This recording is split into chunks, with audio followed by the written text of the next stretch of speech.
I'm here standing on the lands of the Ramayush Olon people and Miwok people who apparently lived in peace and harmony with nature and with each other until the Europeans came over.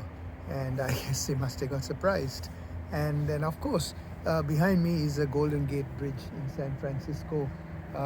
So the technology and the development that happened from the 1800s in this part of the world, of course, moved us away from being one with nature to individualism, to materialism, to consumerism, and all of those isms have separated us from nature and from each other essentially too. Because if we see this life is also based on individualism, and there's a certain amount of selfishness and self-serving nature that comes out as a result of the whole notion of scarcity and competition, and each person for themselves kind of mentality has created all kinds of challenges and conflict in the world out there today.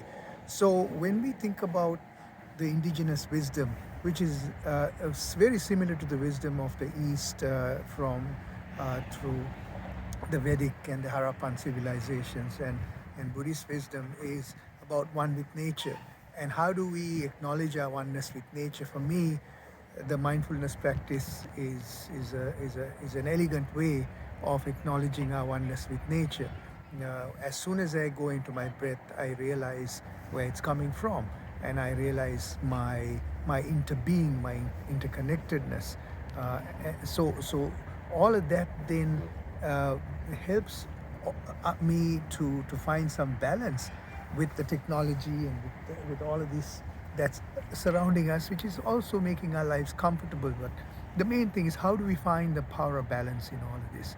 And that is the greatest challenge that we have as a humanity, as we have developed to a place where we are now harming the environment, harming this earth, harming the oceans. So how do we find that balance? That's the question that I pose.